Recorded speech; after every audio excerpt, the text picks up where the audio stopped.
Good morning class. पिछली class में हमने पढ़ा था कैसे गांधी जी ने सॉर्ट लॉ ब्रेक किया और सिविल डिसोबीडियंस मूवमेंट कैसे स्टार्ट हुआ, कौन कौन लोग सिविल डिसोबीडियंस मूवमेंट में पार्टिसिपेट करें। और आज हम पढ़ेंगे कि लोग क्यों अलग अलग तरीके के लोग पार्टिसिपेट करें, लोग सिविल डिसोबीडियंस मूवमेंट में। अलग अलग सोशल ग्रुप्स के लिए क्या था सिविल डिसोबीडियंस मूवमेंट, या उनके लिए स्वराज का मतलब क्या था, ये हम इस टॉपिक में पढ़ेंगे। In the countryside, rich peasant communities like the Patidas in the Gujarat and the Jats of Uttar Pradesh were active in movement. Being producers of commercial crops, they were very hard hit by the trade depression and falling prices. As their cash income disappeared, they found it impossible to pay the government revenue demand. तो गांव के इलाकों में जो rich peasants हुआ करते थे, जैसे पाटीदार गुजरात से और जाट उत्तर प्रदेश से, ये बहुत एक्टिव होते थे मूवमेंट में, क्योंकि ये कमर्शियल क्रॉप उगाते थे। और वो टाइम 1930s का टाइम डिप्रेशन का टाइम था। 1929-30 का टाइम डिप्रेशन का टाइम था और क्रॉप्स के जो प्राइस थे वो फॉल हो गए या कम हो गए। और जैसे ही कैश इनकम डिसअपियर हुई, अब क्योंकि क्योंकि क्रॉप्स के प्राइसेस तो कम हो गए तो पैसा कम मिलेगा, और गवर्नमेंट का रेवेन्यू जो था वो सेम, गवर्नमेंट का टैक्स कम नहीं हुआ।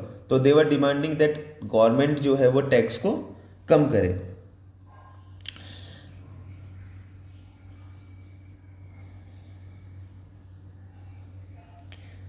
And the refusal of the government to reduce the revenue demand led to widespread resentment.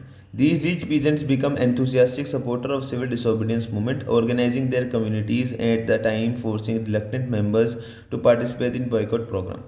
तो जो जाट्स और पाटीदार्स थे, ये बहुत एक्टिव मेंबर्स थे, एंथुसियास्टिक मेंबर्स थे, सपोर्टर्स थे सिविल डिसोबीडियंस मूवमेंट के।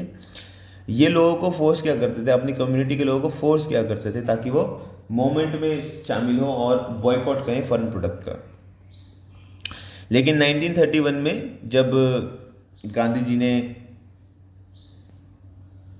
सिविल डिसोबीडियंस मूवमेंट को बंद कर दिया, तो उस टाइम ये काफ़ी निराश हुए, क्योंकि उस टाइम तक इनकी जो डिमांड थी, ये जो रेवेन्यू कम करना चाहते थे, वो हुआ नहीं था। तो इसीलिए 1932 में जब ये दोबारा स्टार्ट करी गांधी जी ने मूवमेंट, तो इन्होंने इतना पार्टिसिपेट नहीं किया, इन्होंने रिफ्यूज़ कर दिया पार्टिसिपेट करने से। The poorer peasantry were not just interested in lowering the revenue demand. Many of them were small tenants cultivating land they had rented from landlords. As the depression continued and cash incomes dwindled, the small tenants found it difficult to pay the rent. They wanted the unpaid rent to the landlord to be remitted. तो जो poor peasants थे, जो गरीब किसान थे, उनके लिए ये मूवमेंट क्या थी, क्योंकि वो लैंडलॉर्ड से लैंड रेंट पे लेकर अपना फार्मिंग वगैरह किया करते थे, एग्रीकल्चर करते थे। तो एग्रीकल्चर तो करते थे, लेकिन इनको रेंट पे करना होता था उस लैंड का। तो क्योंकि डिप्रेशन के ईयर थे उस टाइम, जो इनकम थी वो बहुत कम हुई, तो अपना रेंट पे करना इनके लिए बहुत डिफ़िकल्ट हो गया, और ये डिमांड कर रहे थे कि इनसे रेंट ना लिया जाए, अनपेड रेंट की डिमांड कर रहे थे।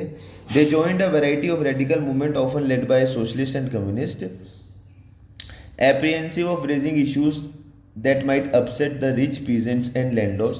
The Congress was unwilling to support no rent campaign. जो कांग्रेस थी वो इस कैंपेन को सपोर्ट नहीं करती थी, तो इसीलिए रिलेशन जो थे कांग्रेस और पीजेंट्स के बीच में वो कुछ खास नहीं थे। What about business class? How did they relate to the civil disobedience movement? During the First World War, Indian merchant and industrialists had made huge profits and become powerful. First world war के बाद जो Indian merchant थे, वो उन्होंने काफ़ी profit कमाया और वो बहुत पावरफुल हो गए। Keep on expanding their business, they now reacted against colonial policies. अब वो अपने बिजनेस को एक्सपेंड करना चाहते हैं, तो कॉलोनियल पॉलिसीज के अगेंस्ट आ गए हैं। They wanted protection against imports of foreign good and a rupee sterling foreign exchange ratio that would discourage imports. तो इन्होंने डिमांड करा फॉरेन गुड्स के इंपोर्ट का और एक रुपी एंड स्टर्लिंग, रुपी और स्टर्लिंग ये दोनों करेंसी है, इनका फॉरेन एक्सचेंज का रेशो बनाने के लिए।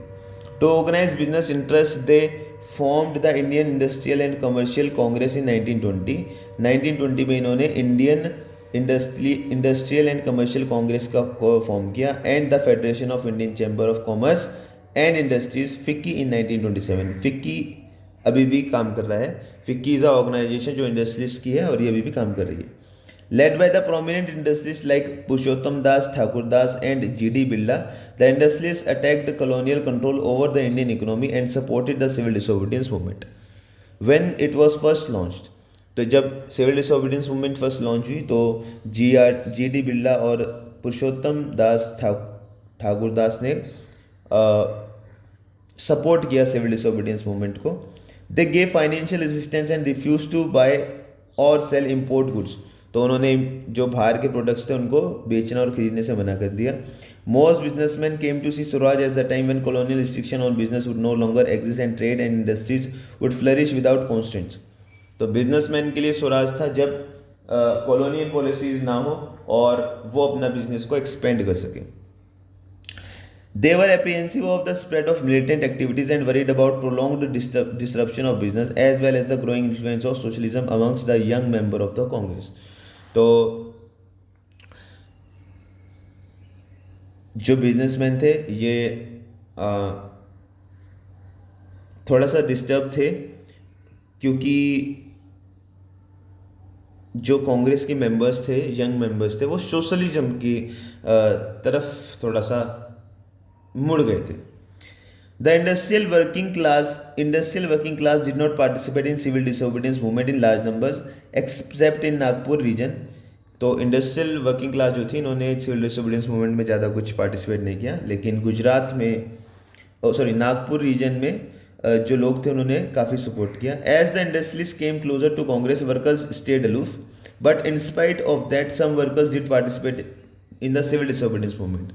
अब क्योंकि इंडस्ट्रियलिस्ट जो थे वो पार्टिसिपेट कर रहे थे या वो सपोर्ट कर रहे थे कांग्रेस को सिविल डिसोबीडियंस मूवमेंट में, जो काम करते थे, जो फैक्ट्रीज में काम करते थे, उनके लिए थोड़ा सा प्रॉब्लम हो गई थी, क्योंकि अब कांग्रेस जो थी वो सपोर्ट करती थी इंडस्ट्रियलिस्ट को, तो उनके यहाँ अगर कोई स्ट्राइक होती थी तो उस पर ध्यान नहीं दिया जाता था।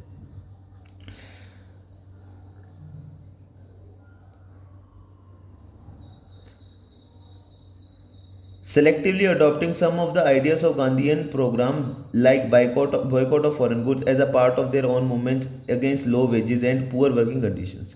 There were strikes by railway workers in 1930 and dock workers in 1932. In 1930, thousands of workers in Chota Nagpur tin mines wore Gandhi caps and participated in protest rallies and boycott campaigns.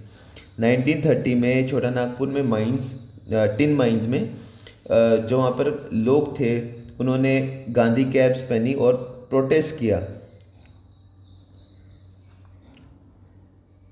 But the Congress was reluctant to include workers demand as part of the programme of struggle.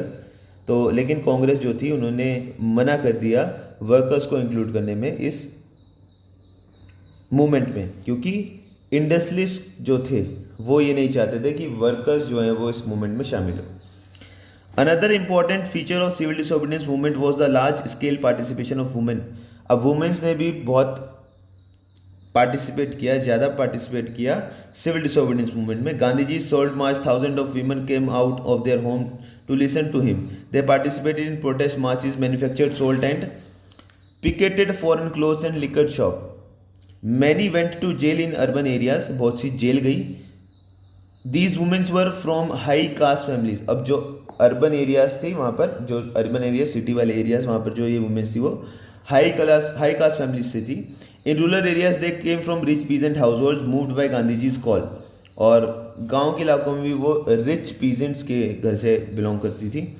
They began to see service to the nation as sacred duty of women, yet it increased public role did not necessarily mean that any radical change in way of the position of women was visualized. Gandhiji was convinced that it was duty of women to look after home and hearth, be good mothers and good wives. तो गांधी जी मानते थे जो women's हैं उनको घर का ख्याल रखना चाहिए और एक गुड मदर और गुड वाइफ जो है उनको बनना चाहिए। And for a long time, the Congress was reluctant to allow women to hold any position of authority within the organization. It was keen only on their symbolic presence. और कांग्रेस में भी काफ़ी time तक किसी वुमेन को कोई भी authority नहीं दी गई, बस एक सिंबॉलिक प्रेजेंस के लिए वो सपोर्ट करते थे वुमेन्स को। अब हम नेक्स्ट टॉपिक पढ़ेंगे, limits of civil disobedience movement. ये हम नेक्स्ट क्लास में पढ़ेंगे। Okay class, thank you.